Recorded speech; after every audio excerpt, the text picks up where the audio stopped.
in court against the so-called Pogo personalities, while around 8 cases are undergoing preliminary investigation. Likewise, we are now in the preparatory stage of filing for 13 other cases in relation to these Pogo personalities. Notable of these cases that we have filed are the civil and criminal forfeiture cases that we have filed against the owners and personalities involved in Baofu or Sunyuan Technology, primarily the group of former Bamban Mayor Alice Leal Guo, otherwise known as Guwa Ping. Likewise, we are now in the pre-trial stage of S.A. Rivendell, the very first Pogo that we raided last August 1, 2023 in Pasay. Likewise, the case against Sun Valley Corporation has now been submitted and awaiting decision by the court in Angeles City. And now we have also submitted a civil forfeiture petition for Smart Web Technology, also in Pasay.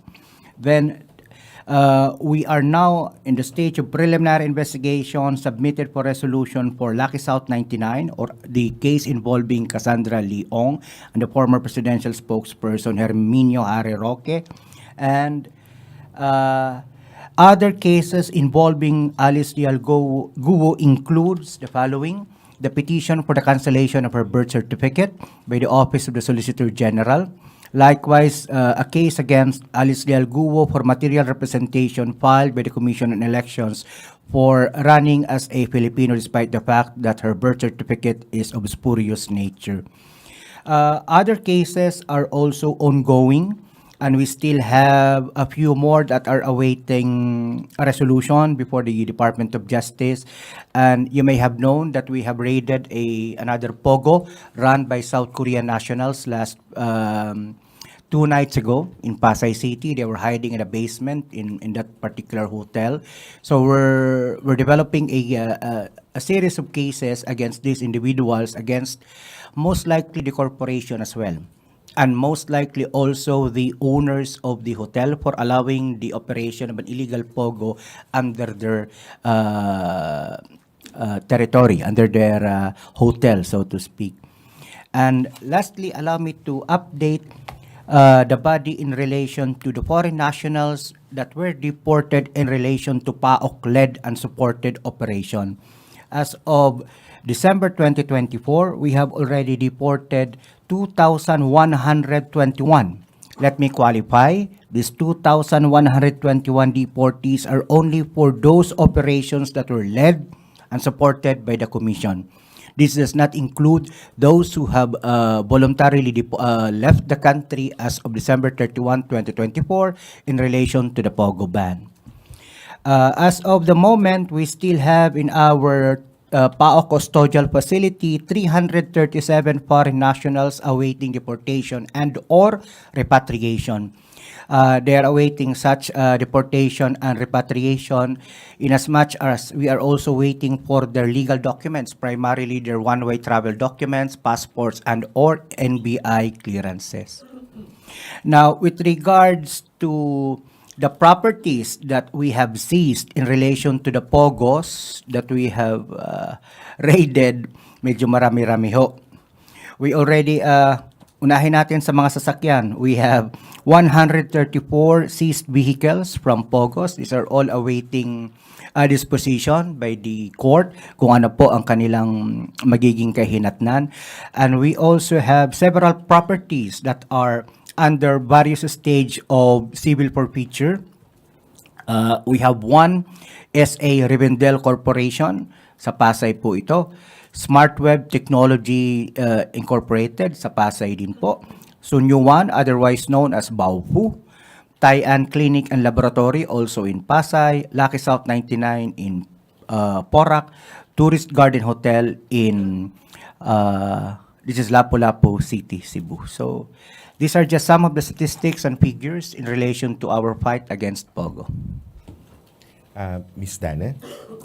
Magandang umaga po sa ating mga kaibigan from media and sa lahat ng mga nanonood at nakikinig dito sa programang ito.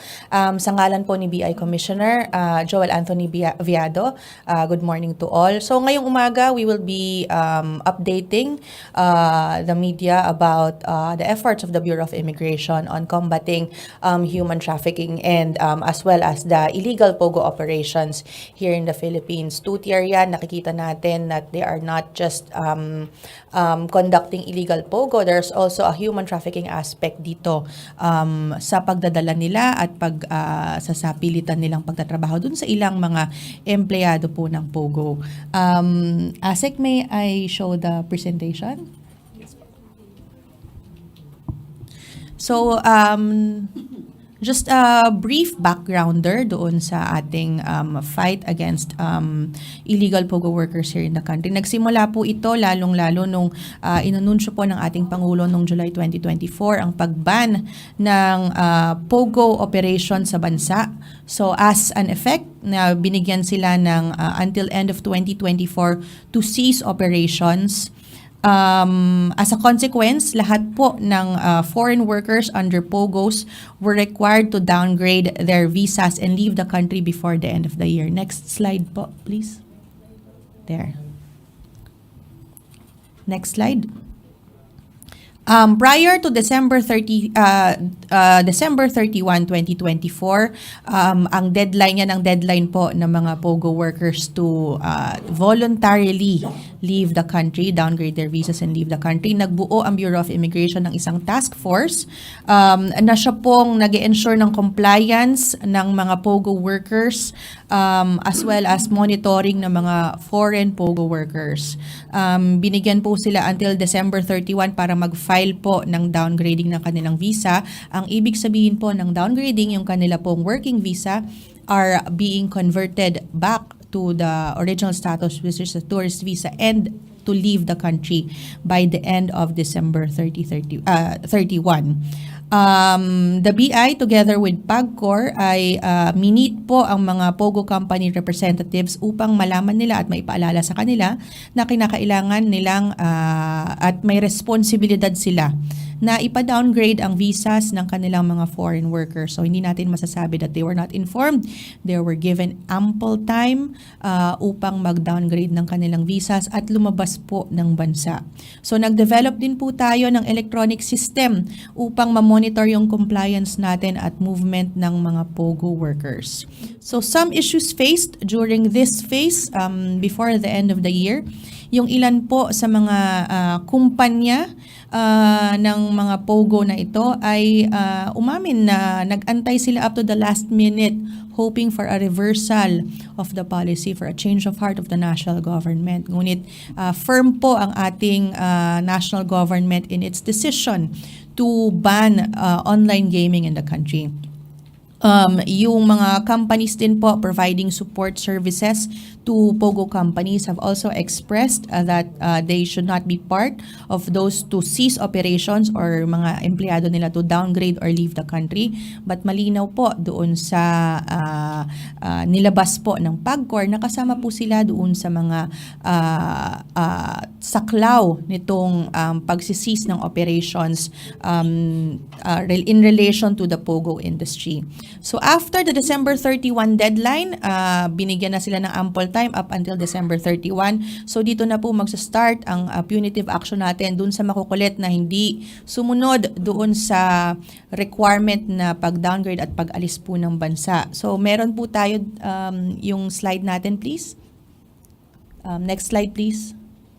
After December 31, 2024, out of the 33,863 POGO workers in the PAGCOR list, yung mga nagtrabaho po sa mga POGO companies that are under PAGCOR, ay ang mga nag-downgrade po ng kanilang visas ay 24,779. Ang mga umalis naman po ng bansa doon sa numero na yon ay 22,609 at ang inaasahan natin na nanatili dito sa Pilipinas ay 11,254. Lahat po ng hindi nag-comply dito sa requirement na ito ay isinama na po sa derogatory records po natin at humaharap po sa deportation charges. Upon deportation, subjects are included na po in our blacklist. Hindi kagaya noong mga voluntaryo na umalis ng bansa. Hindi po sila blacklisted dahil sumunod po sila at compliant po sila from the start of their work here in the Philippines up until the end of their work here in the Philippines. So they are not blacklisted. But ngayon, yung mga hindi sumunod after the December 31 deadline are blacklisted. But we have to also clarify na hindi po kasama dito yung mga nagtatrabaho na to begin with sa mga illegal na pogo. So we're only talking about those who used to work in legal pogos that were required to cease operations. Yung mga illegal po na pogo, simula pa lang for deportation yan and blacklisting. They were not given any kind of grace period or period to comply dahil illegal na po ang kanilang operations to begin with. So ang action natin on the remaining pogo workers, next slide po. Out of the 11,254 pogo workers, next please, top nationalities natin ay Vietnamese, Chinese, Indonesian, and Burmese. Next slide po. Around 60% po ng mga remaining pogo workers are male and the rest are female. As of February 19, meron na po tayong 314 foreign nationals. Starting po itong January hanggang February 19, today po, na excluded or denied entry dito sa Pilipinas after being suspected of entering the country for pogo work. So 314 na po yung napigilan natin sa mga palipara natin na nagtatangkang pumasok at mukhang related din sa illegal online gaming ang pagpunta nila dito. So in terms of arrest naman, beginning January 1, nag-initiate na po ang ating pamunuan ng intensified drive to locate, arrest, and expeditiously deport foreign pogo workers na nananatili dito sa Pilipinas. As of February 19, which is today, ang operations po natin na nakonduct, meron na po tayong 4 na major operations that were conducted together with partner agencies. Can we see the next slide, please? Next slide po. Next slide. Medyo malabo lang po. Next slide po. Merong ayan, mas malinaw. On January 8, meron po tayong operations in Parañaque which yielded to the arrest of 450 foreign nationals. January 15 in Silang, Cavite, 29 foreign nationals. January 17 in Parañaque, 33 foreign nationals. And February 17 in Pasay City, 6 po na foreign nationals nung isang araw lang yan. Lahat po ng mga arrests na ito ay kasama po ang BI, kasama po natin ang PAOCC, NBI or PNP.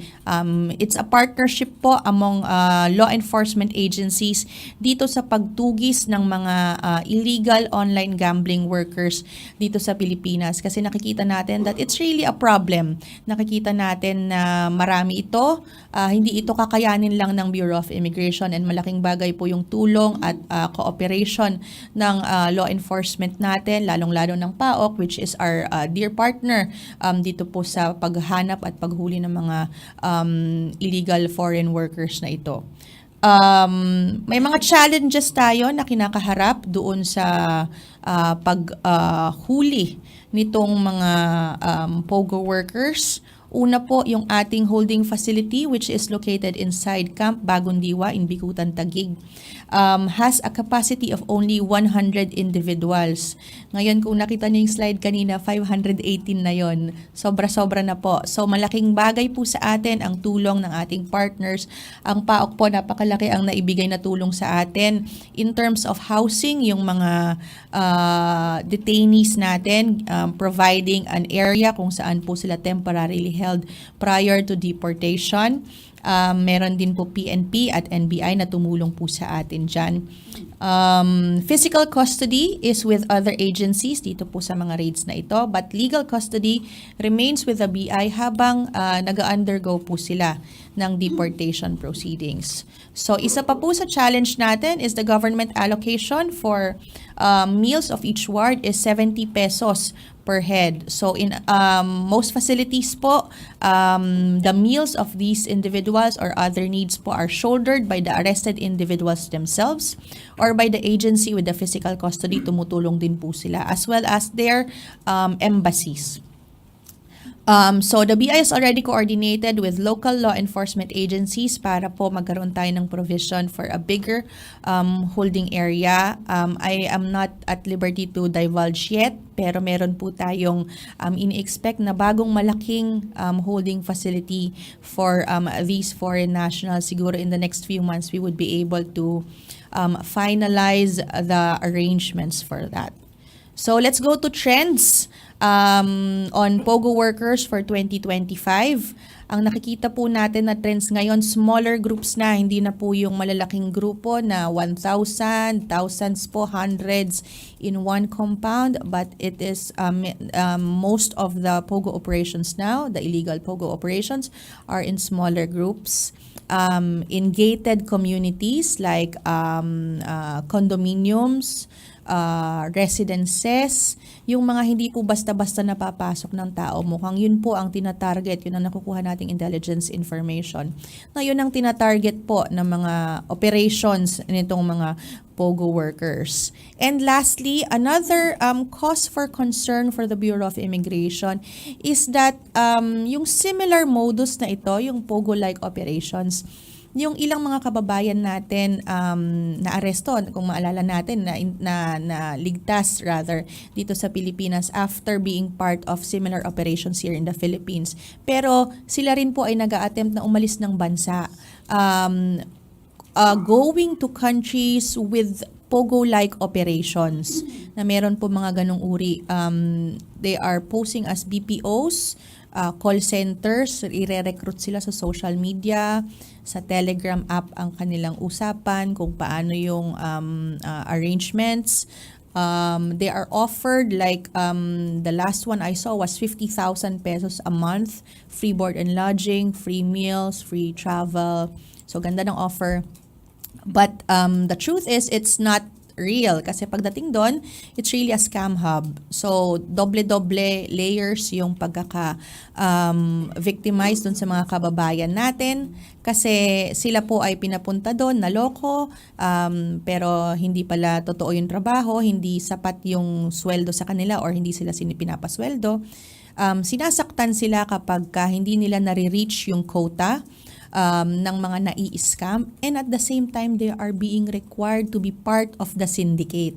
Dahil doon, nahihirapan silang humingi ng tulong sa law enforcement ng bansang kung saan nandun sila kasi technically, miyembro na sila ng sindikato dahil kasama sila sa scammers at ang kanilang mga pasaporte ay kinukuha. Very, very similar to the operations na nakikita natin sa mga illegal pogos here. So ang thinking natin, it's one big operation of meron tong mga sindikato talaga that are involved in this. Since we already banned it here in the Philippines, mukhang may mga similar activities that are happening in other countries already, other Asian countries.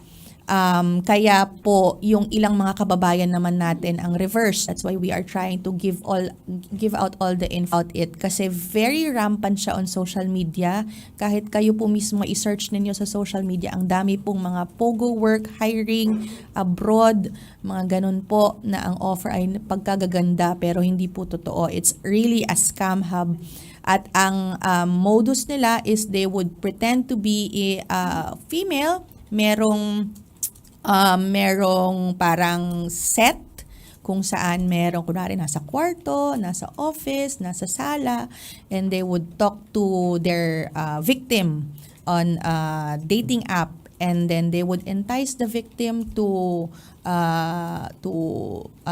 join cryptocurrency, to invest in cryptocurrency, tas mawawala sila.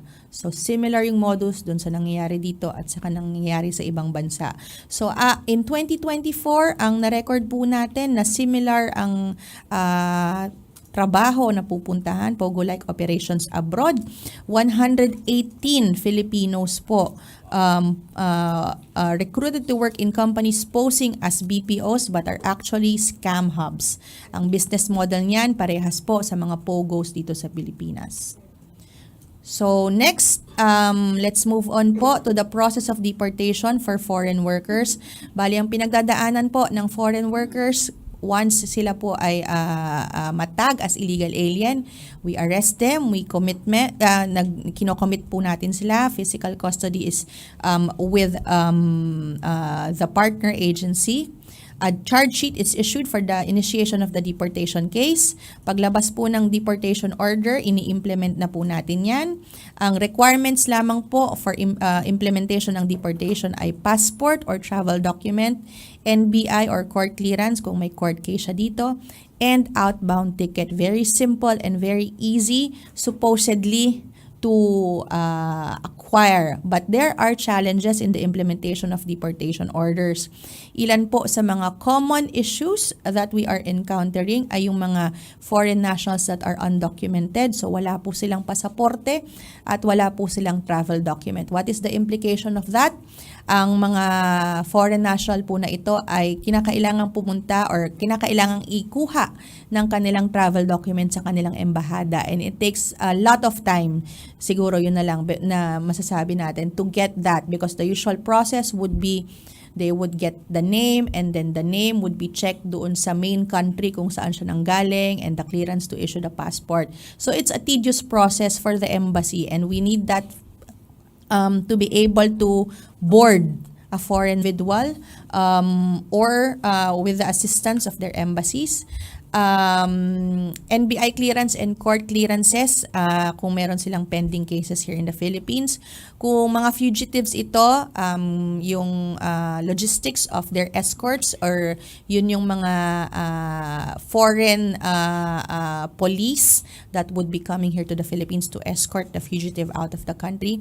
And let me stress yung Demanda-Me scheme. I just needed to mention this kasi meron at meron pa rin nito, yung nabanggit po ng ating butihing Secretary of Justice before, na ginagamit ng ilang wards upang ma-prevent or ma-delay ang kanilang deportation from the Philippines. They would file cases, frivolous cases against themselves. So meron silang kakonsyaba na Pilipino, abogado that would file frivolous cases, like sometimes they would file estafa, they would file vowsy.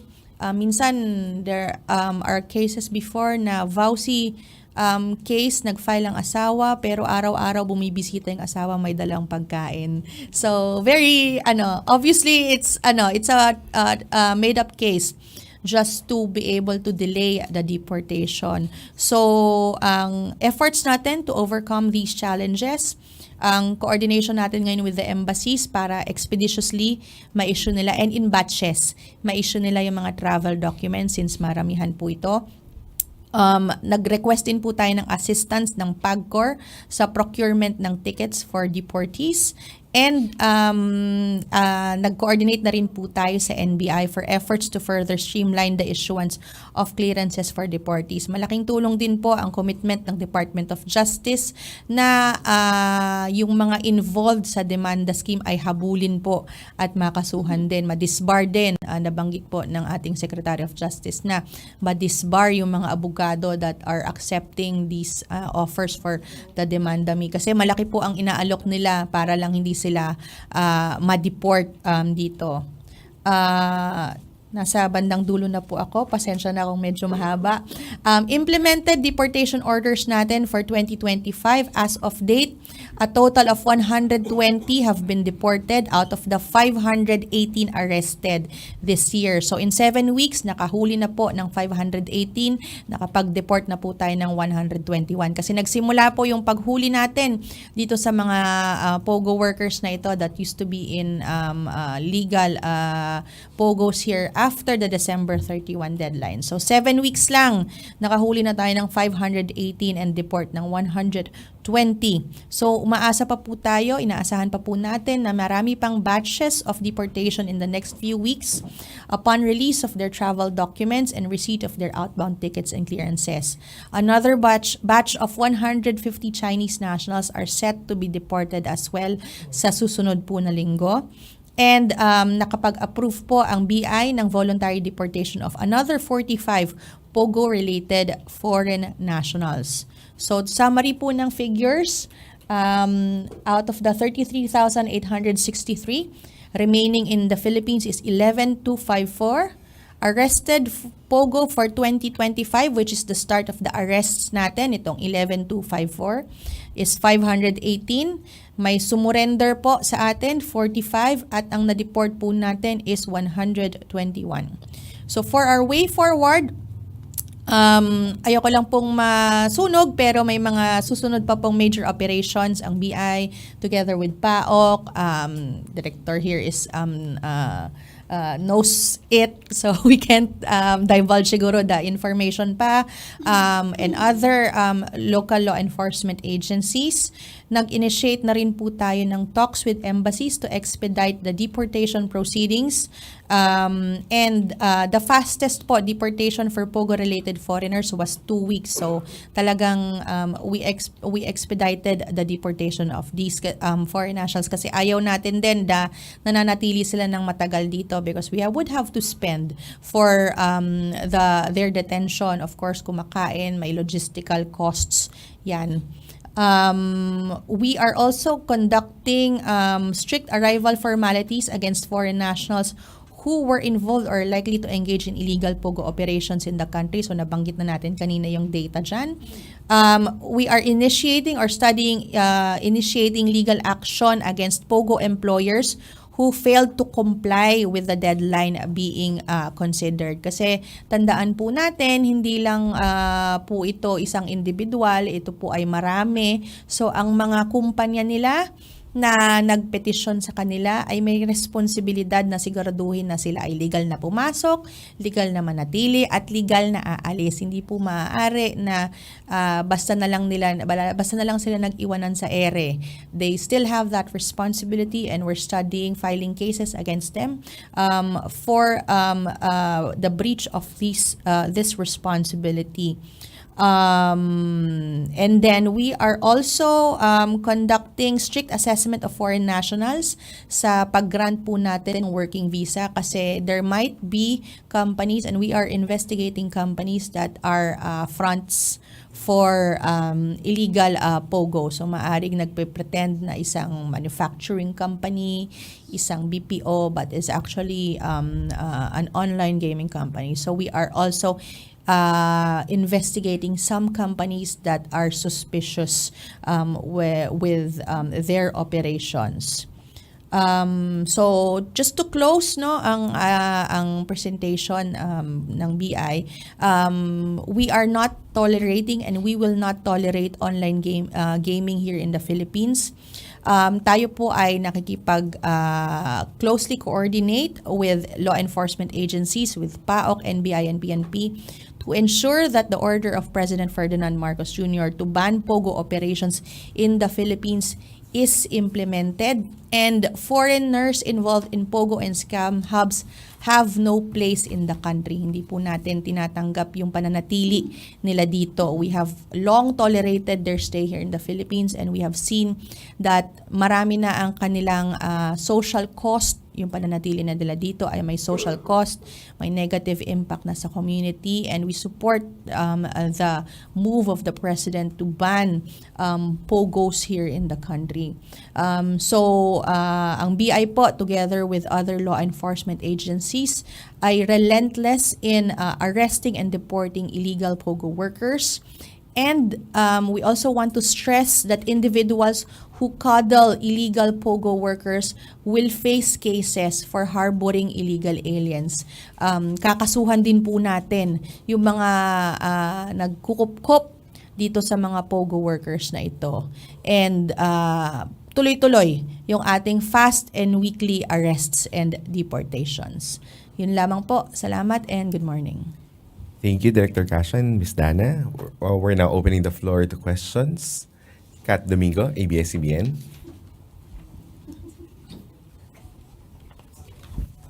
Good morning, ma'am. May we know the top countries na destination ng mga Filipinos na nire-recruit to Pogos and how many Filipinos were barred entry from these countries?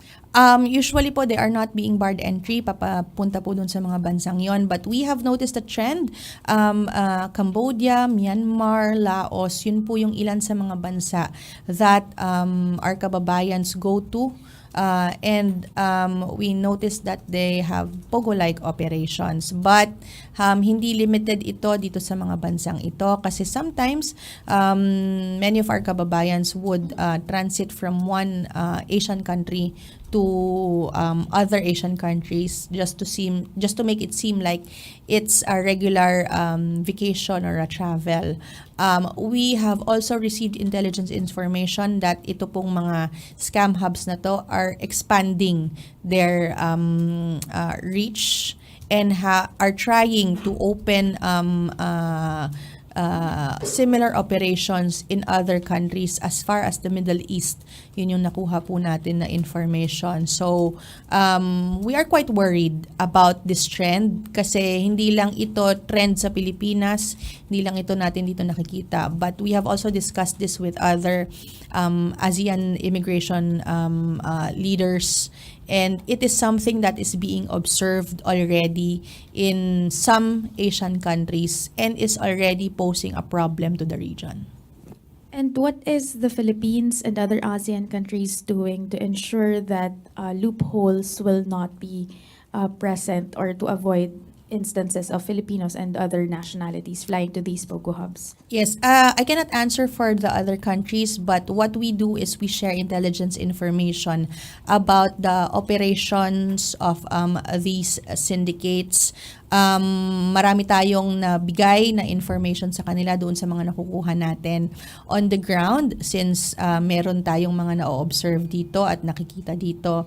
At many of our kababayans are being tricked into joining and being part of these scam hubs. So we give them intelligence information, and at the same time, we continue our formalities po sa ating mga paliparan to make sure yung mga kababayan natin ay hindi nabibiktima ng ganito pong mga syndicates. What we also try to maximize is sending out the information about these Pogo-like operations na they exist abroad.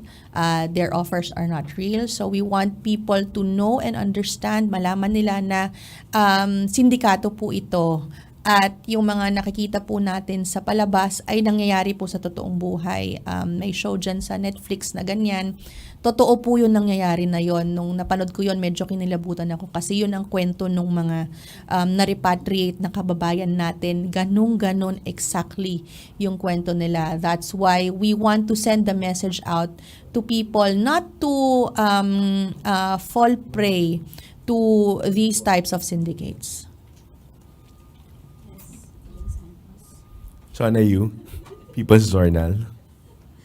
Ma'am, what's the ultimatum of the government sa 11,000 Pogo workers? And also, if you have maybe a ballpark figure as to how many Pogo illegal workers are in the country?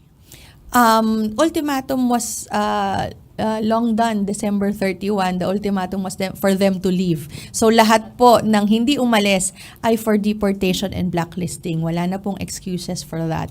Deportation and blacklisting. Sorry, but they were given enough time, actually more than enough time to downgrade and leave the country. That's from July all the way to December 31. Napakahaba po nung period na yon for them to cease operations and downgrade their visas. So wala na po talagang excuse for them not to comply. And what's the next question? Do you have maybe figure kung ilan ang illegal Pogo workers?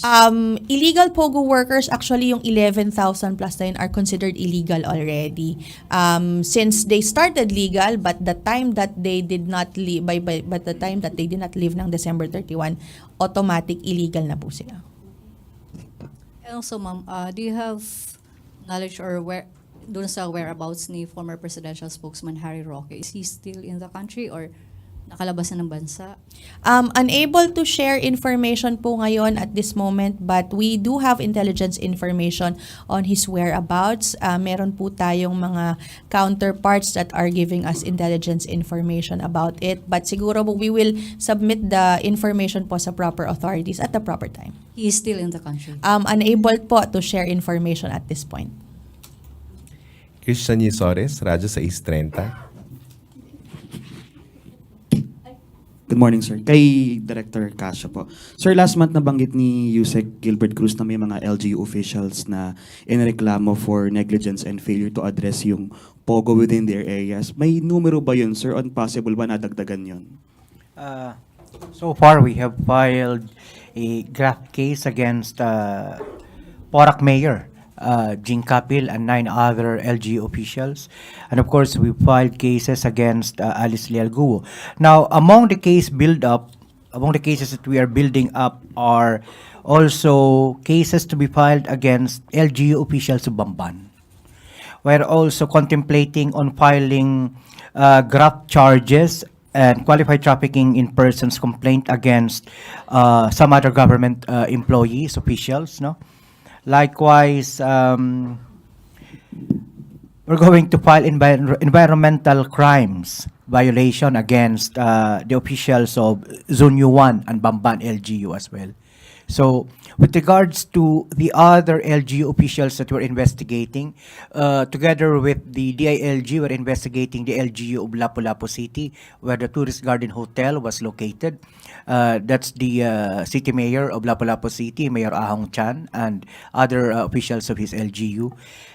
Likewise, we are doing case build-up against some local chief executives here in the metro because a good number of the POGO that we have raided in the last few months were located here in Metro Manila. May specific, mababanggit niyo ba, sir, kung anong specific areas within the metro, yung mga possible na... You could always look at Google where most of these raids in Metro Manila were conducted. Okay po. So obviously, the LGU, the local chief executive in that particular location is also being investigated. One last, sir. So sa ngayon, sir, gaano kalawak pa yung nakikita nyo na POGO operations despite yung policy natin? Significantly po bang nabawasan o parang lumala pa siya pero mas nahihirapan lang tayong ituntun dahil into smaller groups na yung operation nila? Well, considering that we have a whole of government approach in the fight against illegal POGOs, we have the Immigration, Department of Justice, the PNP, NBI, and the other law enforcement agencies. I think the 10,695 individuals that are still hiding in the country, medyo alam na namin kasi kung nasaan sila. Kaya lang there are certain challenges that we are facing, nabanggit na nga po ni Ma'am Dana. Kung nahuli natin biglaan sa loob ng 2 buwan, yung 10,695 and we deport 200 every week, saan po namin i-house initially ang mga ito? Then, of course, we have to secure the necessary legal documents, search warrants, mission orders, and so on and so forth.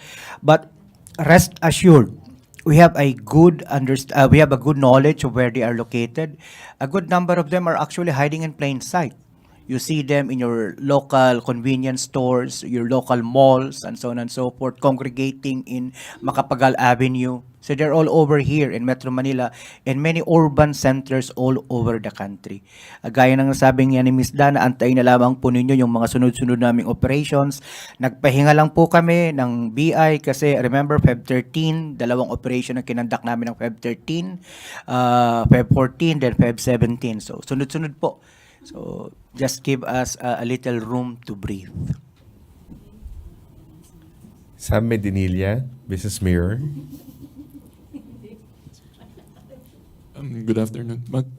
For Sir Casio po, magfa-follow up lang po ako dun sa previous na question regarding ko.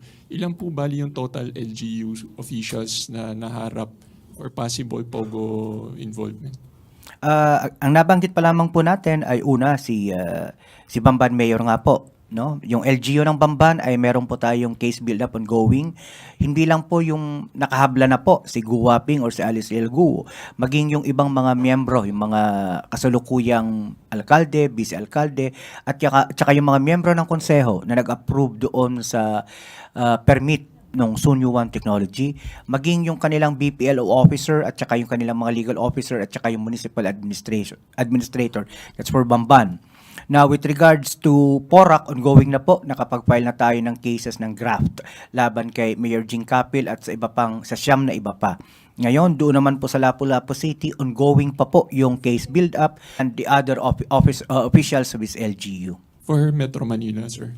For Metro Manila, we are looking at one major city here in Metro Manila. Unfortunately, I could not divulge the details of the case build-up. No. But you can always read between the lines kasi sunod-sunod na po yung raid sa kanyang teritoryo. Ano po, sir, yung involvement usually ng mga local officials na may link doon sa Pogo? Paano sila na-link? Usually kapabayaan po ito eh. Diba? This is a failure of their BPLO to conduct their visitorial and regulatory powers. Ang LGU po ay isa sa may pinakamalawak na visitorial at regulatory powers, kaya hindi po sapat na kadahilanan yung sasabihin ng alkalde na hindi ko alam, wala akong alam. Lalo kung sunod-sunod yung mga pogo, illegal or legal man na napapasara sa kanyang nasasakupan. For Ma'am Dana na lang po. Ma'am, yung paano po yung nakakalabas yung mga na involved dun sa Pogo workers? Paano pong ginagamit nilang visa? Tsaka kung ano po na-mention po nila na may mga countries na parang target yung mga Filipinos na involved.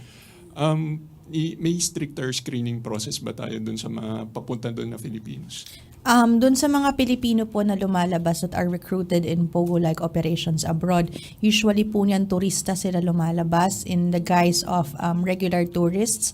If you look at their profile, you look at their background, napakagaganda po ng mga backgrounds nila kasi ang target po nitong mga scam hubs or Pogo-like operations na to ay yung mga may mga background in BPOs. So ito po ay mga nakapagtapos sa magagandang paaralan, meron pong magagandang trabaho dito, and marami po sa kanila ay may mga biyahe na, but you know, yung mga kabataan po, they like exploring and trying out new things and are enticed to offers that they see online, and yun nga, they end up in scam hubs. Ito pong mga nare-recruit na ito, meron po tayong mga nakukuhang information na may recruitment ongoing inside BPOs. So yung mga nagtatrabaho sa mga call centers, mga BPOs, meron pong mga kakunsyaba itong mga scam hubs abroad that are embedded inside BPOs that recruit yung mga empleyado doon para lumabas po ng bansa. Apart from that, yung marami din na nare-recruit on social media. Merong mga Facebook groups, ang pangalan po ng mga Facebook groups, Pogo Hiring Abroad, Pogo Work Abroad.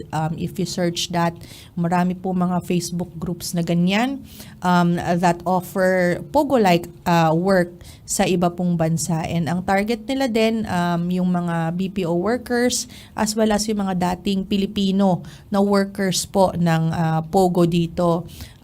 Doon po sa mga nare-repatriate, although I cannot give detailed information, but meron po doon sa mga nare-repatriate na mga dating Pogo workers dito.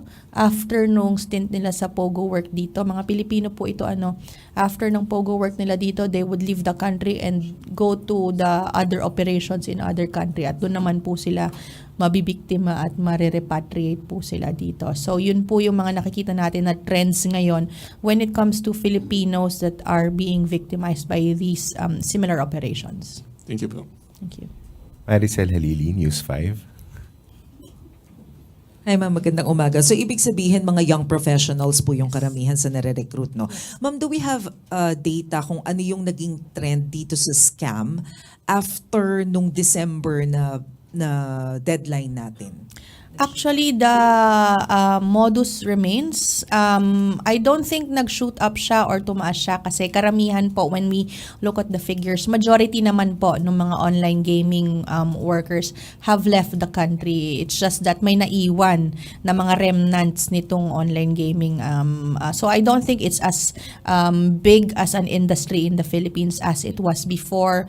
But that's why since wala na silang masyadong operations dito sa Pilipinas, they are expanding to other countries. And yun nga po, dahil they are expanding to other countries, isa sa mga nabibiktima naman ngayon, yung mga kababayan naman natin na lumalabas po ng bansa.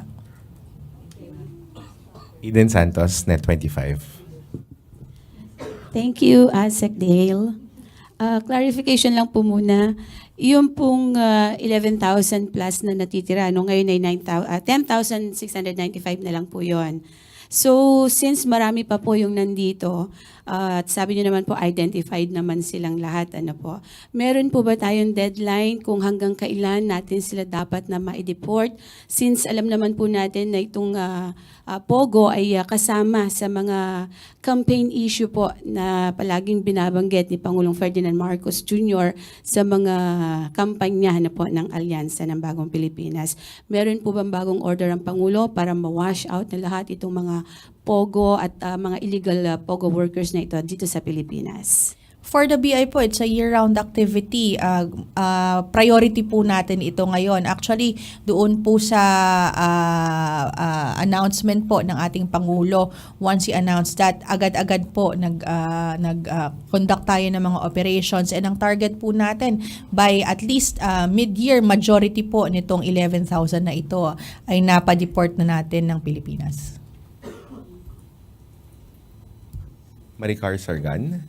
Good morning. Kay Sir Casio po, last Saturday News Forum nabanggit ni Executive Director Gilbert Cruz na tinitingnan na rin daw po ng PAOCC yung online betting sa money payment app na GCash. Can you elaborate po regarding this? Yes, ma'am. Kung maalala po ninyo, together with BI, we raided a loan shark / online betting platform doon sa Silang Cavite nung nakaraang buwan.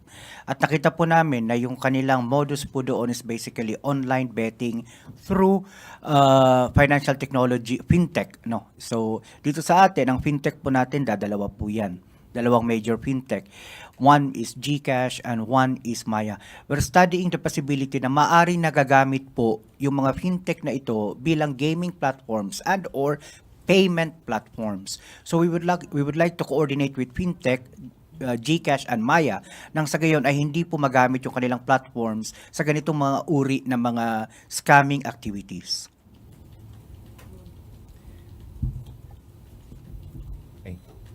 Follow up lang po kay Ma'am Dana naman. Ma'am, pwede po ba namin malaman magkano na po yung nagastos ng gobyerno sa mga pagpapadeport and yung everyday na gastos sa mga nahuhuling mga Pogo worker? Tough question. Mas alam ng PAOCC yan kasi mas marami silang gastos sa amin. Pero ang budget for each ward is 70 pesos per day. Yes. And then yung ating costs naman for the ticket and all is shouldered by the individual or the assistance through the embassy. So hindi po gobyerno ng Pilipinas yung gumagastos for their ticket, for the cost of their deportation from the Philippines. I think I have a rough figure. We're able to spend 35 million pesos every 4 months. That includes 35M. 35M for every 4 months. That includes food, water, electricity, security officers, and so on and so forth. Lahat po ito, logistics and or administrative cost. So 35 million per month. We started raiding last May 4 of 2023. We're now at February 19, roughly 2 years na po. So we may have spent already, give and take, 210 million pesos to end this problem. But if you take a look at the amount and the amount of items that we have seized, properties and all, So we could be, depending on the market valuation to be conducted by the Anti-Money Laundering Council, we could have already gained anywhere between 20 to 30 billion pesos worth of real estate properties, fungible items, cars, name it. So, inaantay pa po natin yung evaluation, but it's going to happen in the next 2 weeks kasi nagbigay na po ng order yung Executive Secretary po. Thank you. Sir, follow-up lang po. Didiretsahin ko na, no? Most of the pogos that were raided in Metro Manila are in Pasay City. What cases do you expect or are possible to be filed against Mayor Emmy Calixto Robiano? And how soon can these cases be filed? Well, we're conducting an investigation together with the Department of Justice and the DILG on the possible culpability of the LG officials of this particular city, Pasay City. Because as I have mentioned, the very first raid that we conducted was SKK Revendel, that was in P. Zamora. The second was Sunyuan Technology, that is in corner FB Harrison and William Street, also in Pasay. We also conducted a raid in Kimber High Technology, that's also in Pasay. That's the 3D Analyzer Pogo.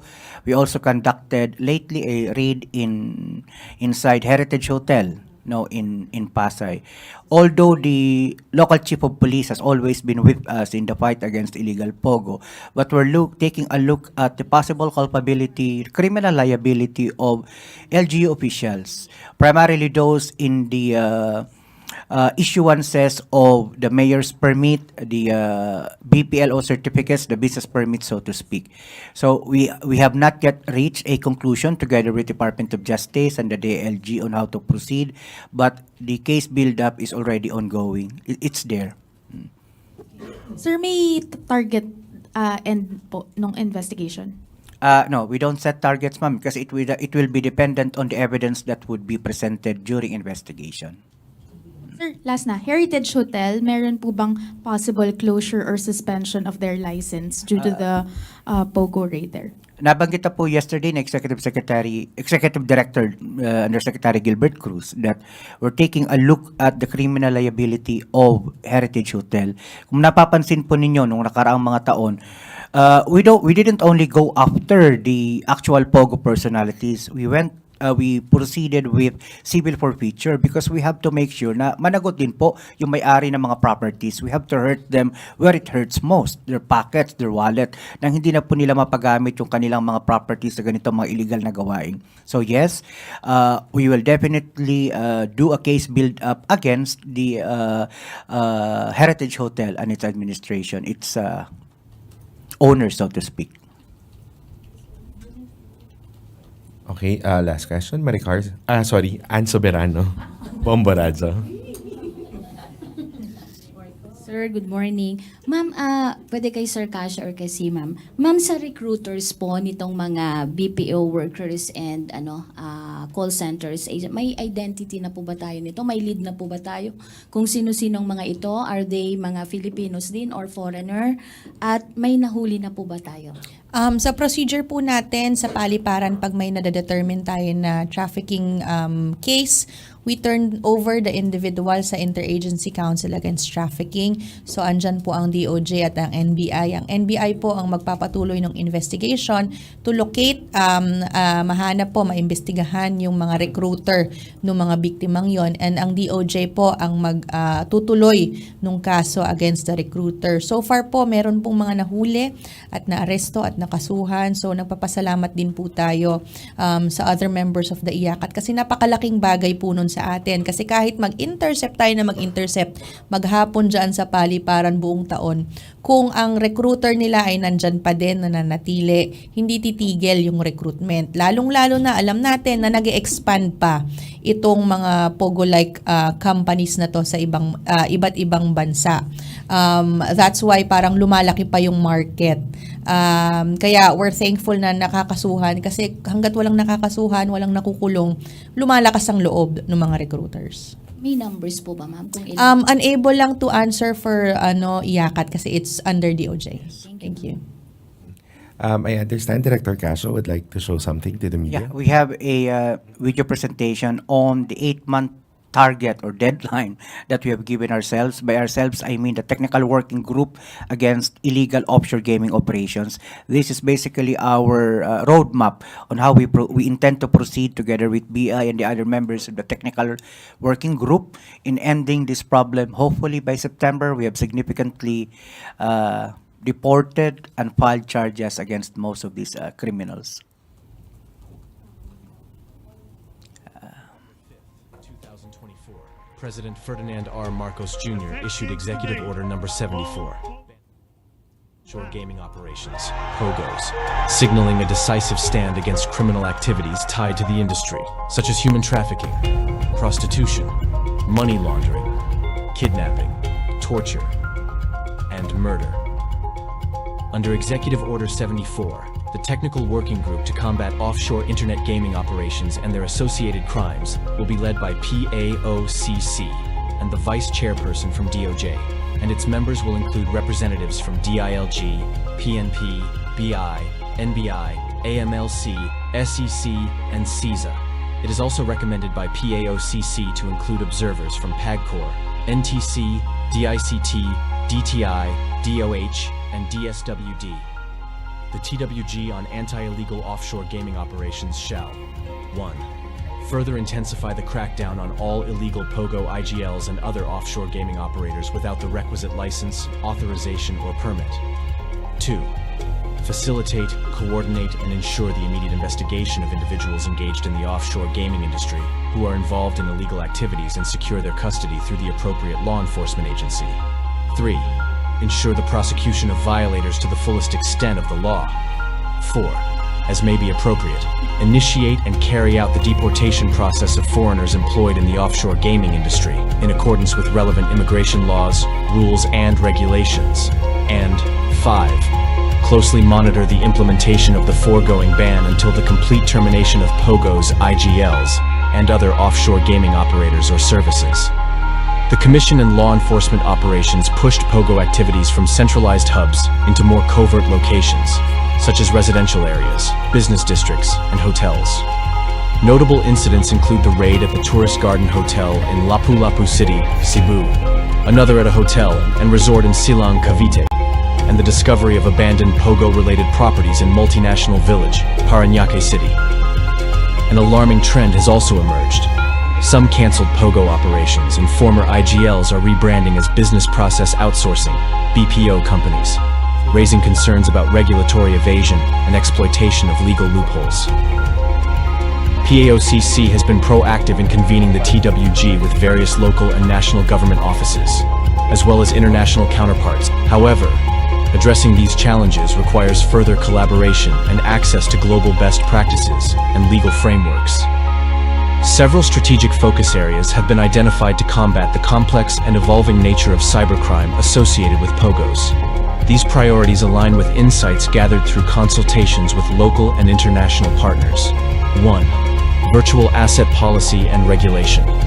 Gaps in institutional capacities and infrastructure surrounding virtual asset regulation must be addressed. 2. Management protocols for cybercrime cases.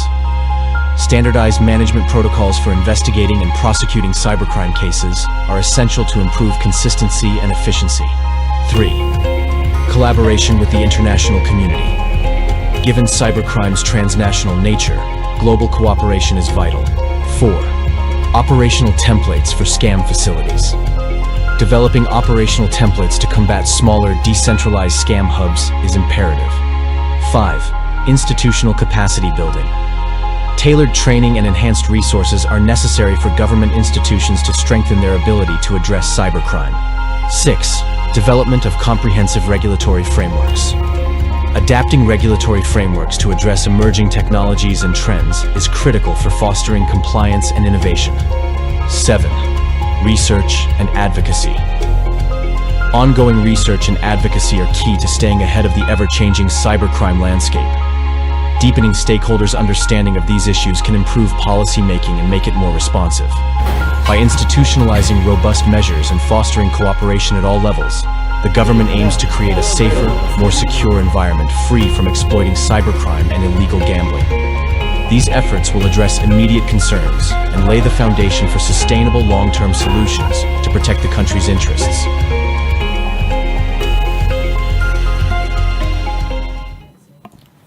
So basically, the last part of the AVP is our roadmap, what we intend to do in the next 8 months. Sana po matulungan nyo kami.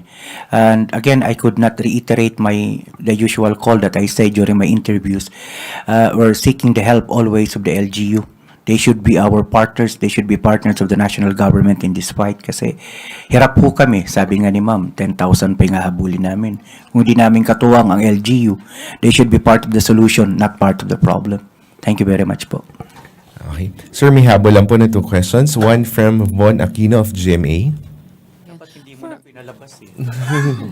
For Ma'am Dana, Ma'am kasi parang weird lang nababalik pa sila doon sa ganong klase ng trabaho. Yung mga Filipinos na lumilipat sa ibang bansa. So paano ba sila ulit na-entice dito considering na alam natin na may torture, 'di ba? Meron ding pagkukulong sa kanila. So paano ba yung trick na ginagamit nitong mga illegal pogos nito? Maganda yung offer. So, ang offer sa kanila, BPO. Ito, may na-receive lang ako yung isa sa mga sinerch nung kasamahan ko. Working abroad, urgent hiring, CSR, Cambodia. Direct hiring for Filipino workers, position, customer service representative. So, customer service representative yung offer sa kanila. Pero pagdating doon, ibang klaseng customer service representative, scamming pala. The offer is like 50,000 a month, which is higher than the rates that they would be getting here. Nakalagay dito, knowledge lang ng basic computer. First time is welcome. Free accommodation, free food, free hygiene kit. Day off twice a month every 2 weeks. Confidence is key. Yun lang ang kailangan mo. Confidence Technically, lang. hindi nila alam na Pogo workers sila. They would risk it. Ang nangyayari is merong mga nagpapatunay na okay to. Yun yung pinaka nila, parang middleman. Yes. Yung pinaka middleman, it's not really a recruiter per se, but parang brand ambassador that would say na maganda tong pinagtatrabahuan ko dito. This is what I get. You should also join us. So the recruitment is not really the Filipino paying the recruiter. They do not pay anything. That's why it's enticing because it's free. Everything is free. Their ticket, lahat. So ikaw as a Filipino, as an aspiring OFW would not have to pay for anything. So it's interesting. But when they get there, ikwento ko na lang din yung nangyayari pagdating nila minsan sa Thailand or other countries, their passports would be taken. Tinatawid sila ng border. Like for example, in the case of Myanmar, itatawid sila ng border, sasakay sila ng bangka. And they would go sa gitna ng jungle. Yun yung lagi kong kinikwento. Sa gitna talaga ng jungle. Ito yung kwento nung mga na-repatriate. Sa gitna ng gubat, merong compound. Dun sa compound na yon, there are parang may 2 areas inside the compound. Sa area 1 is the regular BPO. So they have a regular BPO operations. Sa kabilang building is the scam operations. So you are lucky if you are assigned doon sa regular BPO kasi hindi ka bubugbugin doon. But if you are assigned in the scam hub, bubugbugin ka or sasaktan ka if you do not meet the quota. Ilan dun sa mga na-repatriate reports that they are required by their companies to pay a release fee. Parang naglalaro sa mga 400,000-500,000 pesos na release fee para lang mabayaran yung costs nung kanilang recruitment papunta doon. So it's not really, it's a type of trafficking because it's debt bondage. May utang ka na kaagad. Pero na-entice yung kababayan natin kasi when they go out, nothing, free everything. So wala silang ginagastos. But in reality, it's debt bondage kasi may utang na sila bago sila makauwi ng Pilipinas. Ma'am, itong mga middleman na to, pumapasok to sa mga BPO o puro online lang ang recruitment nila? May nakukuha tayong reports na pumapasok sa BPOs at doon nagre-recruit. So meron na po ba tayong pakikipag-usap sa mga BPO companies para at least matanggal po yung mga yan? In the ground, siguro yung IACAT yung would be more knowledgeable dun sa mga efforts in coordinating or informing on the ground. Pero sa atin, ang BI dun sa apart from our operations natin sa mga paliparan, we release information ng mga ganito po na na-encounter natin. Lahat halos ng storya ng mga trafficking ng mga ganito nilalabas natin para may awareness yung mga tao kasi nakikita natin na hindi ito maliit na bagay. Medyo lumalaki ito, malaki na ito at lumalaki pa to dahil sa continuous na expansion nitong mga syndicates na ito. Thank you. Last question, Eden Santos, Net 25. Kay spokesperson Casio. Sir, malinaw po yung inyong nabanggit na September ang inyong target deadline para ma-deport lahat ito. At sabi nyo nga ay nananawagan kayo sa LGUs na maging part sila ng solution at the problem. Do you consider po yung Pasay na pugad po ng Pogo dahil doon talaga karamihan yung mga Pogo hub na nare-raid po natin? It's difficult not to say yes, but let me qualify. The southern parts of Metro Manila has been identified as the locations of most of these illegal pogos, of most of these offshore gaming operations. The latest operation conducted by the Bureau of Immigration together with the National Bureau of Investigation in the Ryrans Tower, that's within the Asiana Complex. Diyan po sila nagtatago. So that's why we're calling always on the mayors of the cities of Pasay, Parañaque, and Makati. Help us in the fight to rid the country of these pogos. Because most of the reports that we've been getting are in these cities.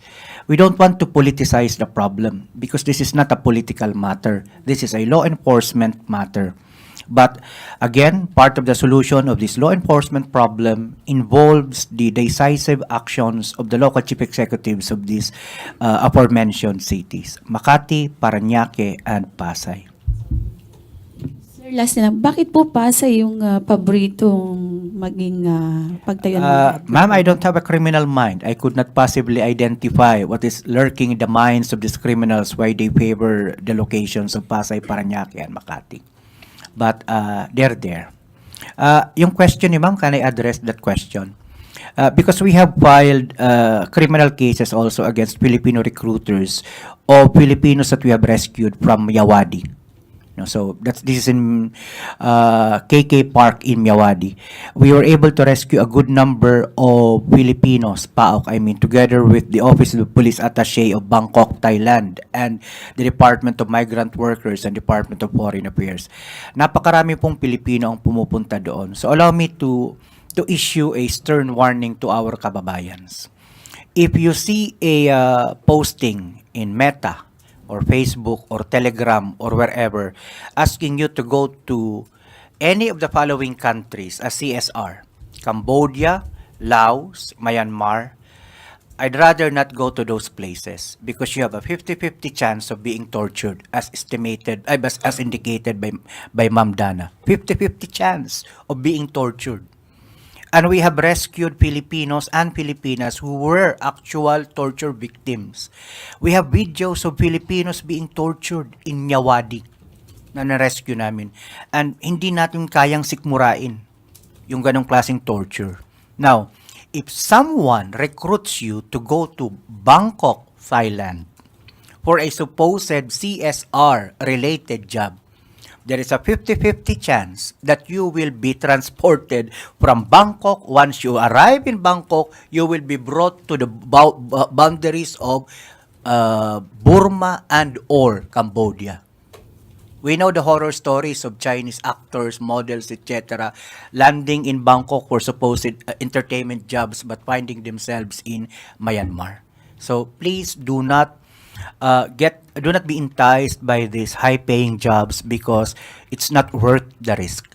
Then lastly, I'm calling on all our Filipino nationals here in the Philippines.